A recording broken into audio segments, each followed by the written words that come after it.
Hey guys, it's Will here. Sorry I've not had a video up for a week or so. Been a little bit run down and bogged down with work, but I'm back now and I've got something a little bit different for you tonight. Now, as you can see here, there's a whole horde of Space Marines. This is pretty much my entire Salamander army. This is easily 3,000 points, probably closer to 4,000 once you add in all the characters and the upgrades. And yeah, I'm showing you this tonight for a couple of reasons. Firstly, it's just nice to see a whole big army, whole load of models here. But also, I want to talk a little bit about some of the challenges I've been facing building lists with this army and using it on the tabletop. If you're a regular to my channel, you'll see that this army has lost more than it's won of late. Been struggling a bit with them. And by doing this, talking about the problems I've been having, I'm hoping to firstly maybe gain some more insight simply by the process of talking about it and thinking about it to maybe what I could be doing differently. Secondly, maybe get some feedback from you guys. Space Marine is a very popular army. I know some people have already given me some feedback on my lists and that online, and that's really appreciated. Certainly things that people have suggested I'm taking into consideration, looking at doing. But also want to share some of the thoughts I've had that might help other Space Marine players with building their armies.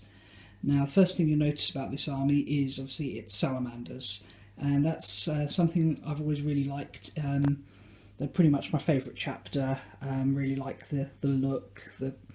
Green's one of my favourite colours, but also the background to them, kind of the world of Nocturne and the type of people that it breeds, and also they're a slightly more compassionate chapter. I mean, they're still Space Marines, they're still badass sci-fi warriors, but these guys do seem to care a little bit more about the common citizen of the Imperium, even to the point where they've had falling outs with other chapters in the past over, how their tactics were going to affect civilians. So there's a particular bit in the old Codex Armageddon where a captain from another chapter was bombarding a refugee camp because there were orcs in there, and the Salamanders had like a proper falling out with him. The chapter master pretty much beats this guy up. So yeah.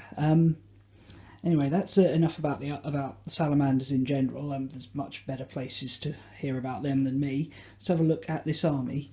So the core here, got 3 big tactical squads, all 10 man, all with transport options. Got a variety of weapons in here, melters, flamers. Got a plasma gun in there, not that I ever really use him. And they've all got transports. This Razorback can become a Rhino. I've got the spare hatch for that, so that's quite handy that I can have that. And I've done like custom script work on all the little like banners on the front there, so they're really cool. And I've got my Assault Marines. Don't really get these out on the table very often anymore, but they're a nice little unit. Very cool looking. Just wish they really did the job a bit better. We've got 2 Devastator squads here, basically just so I can pick and choose my weapons. I never really run 2 of them. It's just sometimes I like to go with the missiles, and other times I go with the lasers and the plasma cannons. And behind them I've got my Predators. You've probably seen these on the channel a few times. They're fully magnetised, so they can run as DACA or Laspreds, so that's all cool, and they've got a Tech Marine with them. Over here got my Land Speeders, pair of them, and a pair of Assault on Blackreach Dreadnoughts. Stalker tank, not something you'll have probably seen me use on the channel before, but oh, hang on, just drop the camera. Yep, but a nice little model, actually a present from my mother-in-law. That actually an anniversary present one year, so that's pretty cool. And then at the front here I've got my command squad. Now you notice this is bigger than a command squad should be. It's basically, sometimes I like to run it pretty much all flamers. I've got 4 flamers in there. Sometimes I run the characters instead, so I've got the Apothecary, the Champion and the Standard Bearer. And then a whole load of characters. Librarian in Power Armour, Librarian in Terminator Armour, Vulcan Hastan, who's normally my go-to HQ choice. The Captain from Blackreach, Captain from Blackreach converted with a Thunderhammer Storm Shield, Captain from Blackreach converted with a Combi Flamer and Power Fist, and a Chaplain. Then moving along, I've got 2 Scout Squads, one with Sniper Rifles, one with Bolters, 3 Stern Guard Veteran Squads with a variety of Flamer and Melter weapons in 3 drop pods, and then 2 squads of Terminators, 5 guys with Power Fist Stormbolter, there's a Heavy Flamer in there, and the Sergeant, and then the Thunderhammer Storm Shield guys, and they've got a Land Raider Redeemer. So yeah, quite a lot there, but even with all these models to pick from, I've been struggling lately to build good lists with it. I find that, I think I've cracked it and then realise it just doesn't work, and it's really been since 7th edition. The 7th edition codex came out. Now, it's not a bad codex at all. Don't think I'm saying it's a bad book. It's tripping over, easily the strongest book that Space Marines have had. The problem is there's so much choice to it that, and there's some other really good books out there that are rivaling it, just making the idea of list building with it, particularly if you're trying to keep within the Salamanders theme rather than going for one of the more obviously powerful options like Ultramarines or White Scars. It's just that little bit trickier. So I'm going to pause this and set up an army that I've used recently and tell you a little bit more about what I mean by this. Okay, so this is a 1750 list that's pretty representative of the type of thing I was doing with Space Marines about sort of 4 to 6 months ago when I first started this channel. This is actually the list I used in the Battle of 8 Armies tournament that you may have seen on the channel if you were watching around Christmas time. So let's have a quick look at what I've got here first. So I had a Librarian as my HQ choice. This force was a combined arms detachment rather than using the Gladius strike force, so a level 2 Librarian with telepathy, and then 3 tactical squads, one with a Flamer. That's 9 guys in a Rhino, and the idea of 9 guys was that the Librarian could join them so he'd have somewhere to go. Then a 10-man squad and another Rhino. These have got Melter, Combi Melter and Multi-Melter. Obviously really cool weapons for Salamanders to use, fit the theme very nicely, and just a minimum 5-man squad in a Razorback for scoring and a bit of long range fire support from the las cannons on there. Then I had a couple of land speeders. I ran these as separate squadrons, so they weren't a squad of 2, they were 2 individuals, and using these primarily for grabbing objectives but also doing opportunistic damage. We've got multi-melters and heavy flamers on there. 3 predators. Now the ones I've got here are Dakar predators. I was actually using the full las cannon variant here to give me some real long range firepower. I knew without Vulcan in the list the melters wouldn't be as reliable, so I was like, well, let's get some las cannons in there. And so these were run as a squad to try and get their tank hunter monster hunter benefit. Then I had a Dreadnought moving in support of the tactical squads and Rhinos to kind of give them some protection from the assault. And then my big hard hitting hammer unit, squad of 5 Terminators in a Land Raider Redeemer. Now the idea with this list was that it was meant to be very hard to take down because there was so much armour here that literally everything that isn't a vehicle starts inside a vehicle. And there's a lot of high armour values. We've got a 14, 3 13s and a 12, as well as a couple of 11s. It was going to be very resilient, that anti-infantry weapons wouldn't be able to touch me, and my opponent shouldn't have had enough anti-tank weapons to bring down all my tanks before the game ended. And that was the idea anyway, but came across a few snags with this list. First thing was the Librarian being inside the transport. Now the problem with that is he can only fire witch fire powers out to the top. So if he wants to use any other sort of powers like invisibility, shrouding, etc., he's got to get out of the transport, and then you're giving up the protection that you've paid for with that Rhino and suddenly making yourself vulnerable. Secondly, the Predator's bonus for their squadron only applies when all 3 of them are there. As soon as you lose one, they don't quite have the same punch anymore because they don't have Monster Hunter and Tank Hunter. And the third thing that was an issue was the Terminators. They're just so many points and just aren't as good as they used to be. And the Land Raider again probably comes along with that as well. With the hull point system, it's quite possible to wreck a Land Raider if you've got the right sort of weapons. Even if you can't score a penetrating hit, you can just glance it to death. And the Terminators, although 2+ armour save is meant to be pretty resilient, the problem is that in this day and age there's so much firepower going out there on the table in 40k that they just weren't living long enough. They were just dying too quickly. The problem is that a lot of the really resilient units these days don't rely on a single good armour save. They rely on multiple layers of saving. For example, Orc Meganobs are one of the closest equivalents to Terminators in another army, and yeah, they're toughness 4, 2+ armour save. But Meganobs have access to Feel No Pain, and they also have 2 wounds.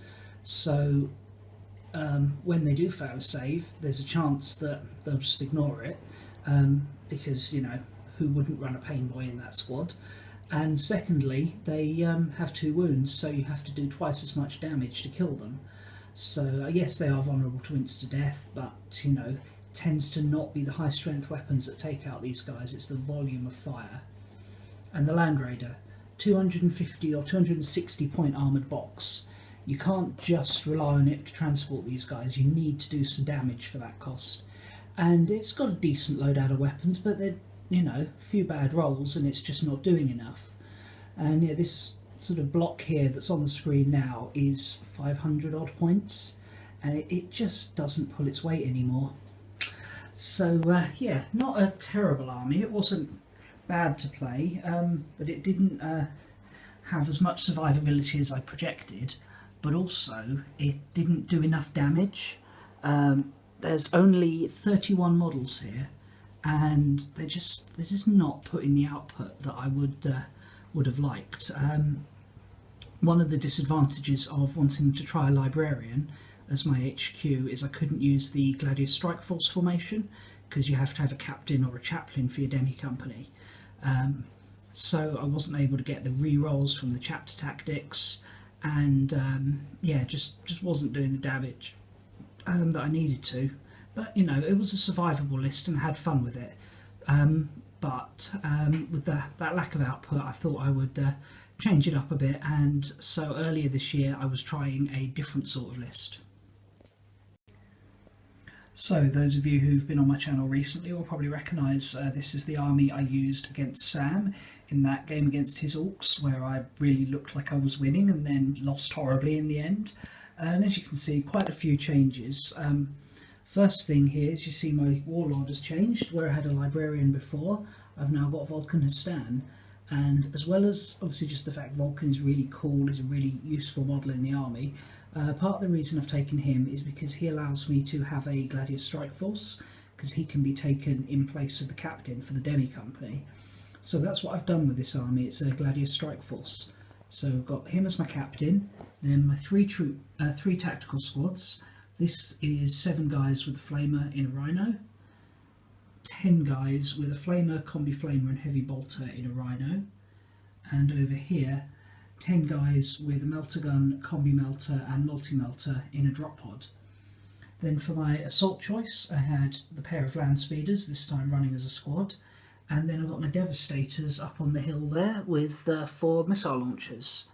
Then for my auxiliary I went for the Armoured Task Force because at the time that was the only one I had the models to do. I hadn't finished painting all my Stern Guard then. So we've got 3 Predators here, this time each as individual units as part of the formation, and the Tech Marine that I'm required to take for them. And this time I did run them as Dakka Preds. And then I allied an Imperial Knight. Now this was partly to make up points, but also because he's pretty awesome, and I figured he would, you know, hopefully do a lot for me. So this list was probably a little bit better than the one before. Certain things I found worked very nicely. The The drop pod, brilliant little unit there. If you saw the battle report, the tactical squad really did their job there. Blew up the what was it? A battle wagon before they were even able to. Before it was even able to get out of its deployment zone with the melter weapons. So good work there. And then because I'd combat squadded them down, the next turn there was still enough guys there to assault his big gun battery and send them running off the board. So yeah, they did well. The drop pod was certainly working very nice. But a lot of the army was a little bit underperforming. The knight, just the times I've used him, he feels like he should do so much, and he doesn't. He soaks up a bit of firepower, but not as much as you'd think it would take to deal with a super heavy. And then his damage output in combat, I mean, you're not going to stick him at range because he's just 2 battle cannon shots and some heavy stubbers on this variant, so you need to get him into combat to get that D weapon, but he's only 3 attacks, 4 if you get a charge, but he's weapon skill 4, so yeah, and stomps a bit random. I just don't find he is living up to his billing. I mean, some people I know have had really great success with knights, or people using the newer variants with more ranged weapons, but I built this guy back when it was this or the one with the melter cannon, and so yeah, he's just didn't do what I needed him to do in the games I played with this list. The other problem was the predators. Now this is a 135 point formation, and you've got all those shots there, but by the time a few have missed and a few have failed to damage and a few have cover saved, they really just over the course of the game don't make the points back, and it's not like they can do something else other than sit back and shoot. To really get the most out of them, they've got to sit around and shoot, and they're just not doing the job, not doing as much damage as I would have hoped.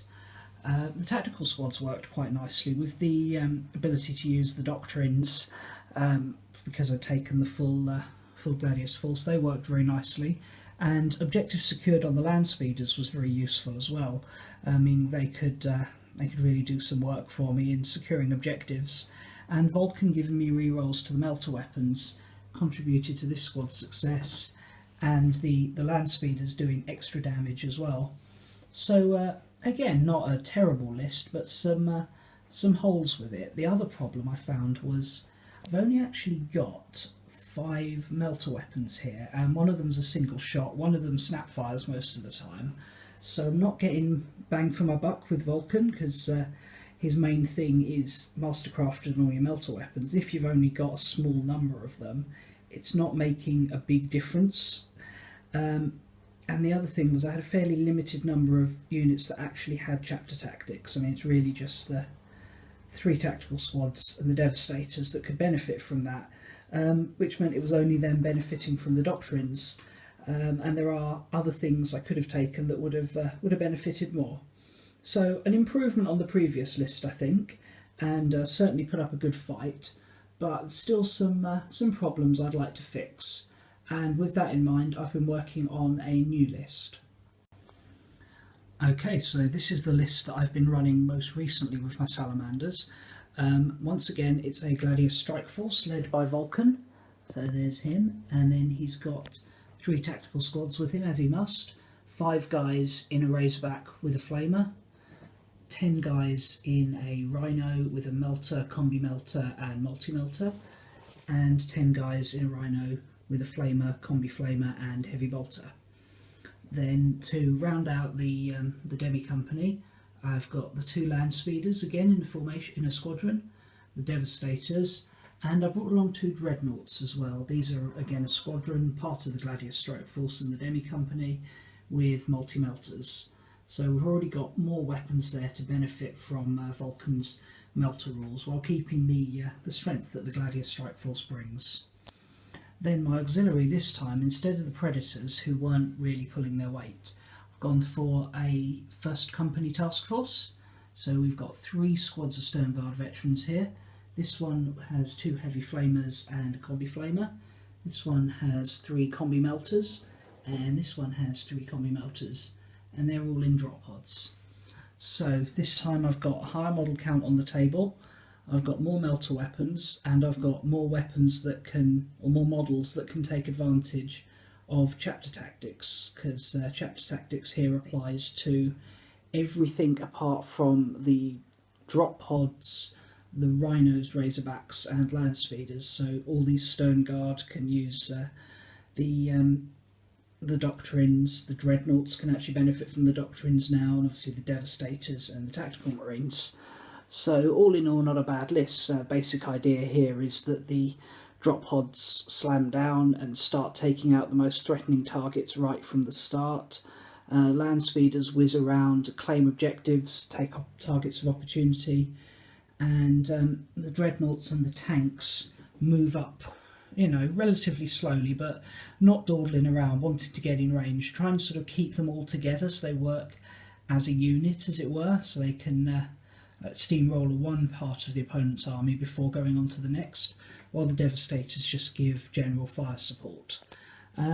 I haven't had that many opportunities to play this list. I only actually finished painting the Stern Guard a couple of weeks ago, but it's so far the one proper game I've had with it, and a couple of other games where I kind of had to use variants of it because we were using different points values. This seems to be working well. Now, it's not perfect yet. There are still things I would like to improve on. Firstly, is actually more with the way I play it. I keep forgetting my special rules. We've got a lot of synergy going on here. For example, the First Company Task Force, not only do they benefit from the Melter and Flamer rerolls for Salamander, Chapter Tactics and Vulcan, but they also have their Fear and Fearless, and -2 to leaderships of any units within 12 inches of at least 3 of these units. So that includes the drop pods. So if you're in the middle of a triangle of those 3 drop pods, then you could potentially be in trouble if you start having to take leadership tests, because they're scary drop pods. And I keep forgetting to use my doctrines. They're good little bonuses if they're used properly and applied at the right time. But yeah, I've been forgetting them. I think I probably need to put them on like flashcards to remind me of something to use my damn doctrines, because I'm building the force to make the most of them, so I've got to remember them. So yeah, on the whole, I'm quite happy with how this list is now, although I do want to continue to evolve it and strengthen it. I don't think any army is ever really complete. I think you always want to add that one extra unit and then that one extra unit, and then obviously as new rules come out, you change it up again. Certain models that I've been suggested would be good to add would include another couple of drop pods, maybe put the couple of the tactical squads in them so I can be really in your face from the get-go.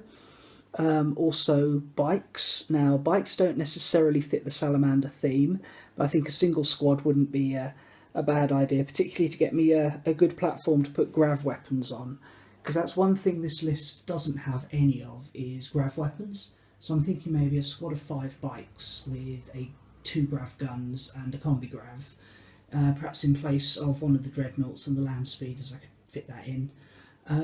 And to keep with the Salamander theme, what I might do is build them as Raptor riders rather than actual bikes. So tactical marine model mounted on the back of either a Dark Elf or Seraphon Cold One. So kind of got the Space Marine riding a Raptor. It just sounds really cool to me and fits the list. Another unit people have suggested is Centurions. Absolutely, I actually don't mind the model, and I think Grav Cannon Centurion Devastators would be really fun. Certainly looking to add those to the list. It's a case of buying all these things though as well, because I mean that's 2 drop pods I want to buy, and the Centurions, and the bikes, and the models to convert the bikes, and then I'm sure as soon as I've done that, something else will come up that I want to buy. So over time this list will probably evolve. I'm hoping to get a few games with it in its current form, and then change it up. Final thing is, I've been throwing a little bit of a curveball with my Salamanders today. I was flicking through one of the blogs I read, Fate 212, which is basically a rumours and like reviews of upcoming products for 40k and other games. And there's some pictures from this week's up-and-coming White Dwarf that show a potential Space Marine supplement that, if rumours are to be believed, will have new formations for Raven Guard, Iron Hands, White Scars, Imperial Fists, and Salamanders. So I could be getting some new formations here, and it sounds like they're going to be something similar to what Raven Guard have with the Pinion Demi Company and the Raven Talon Force. So that might completely change the way I structure this army, but we'll just have to wait and see on that. If that does drop in the next couple of weeks, then I will certainly be getting that, and hopefully getting a chance to review it as well. So look out for a video on that. And yeah, thanks a lot for watching me ramble about my Space Marines. If you like this video, leave a like. If there's something you think I missed tactically, you know, something I could add to make this list really strong while sticking with the general theme of Salamanders, then yeah, leave a comment. All comments are considered. Don't necessarily agree with all of them, but I do read them all. And yeah, no, thanks a lot for watching, and I'll see you guys again soon. Bye.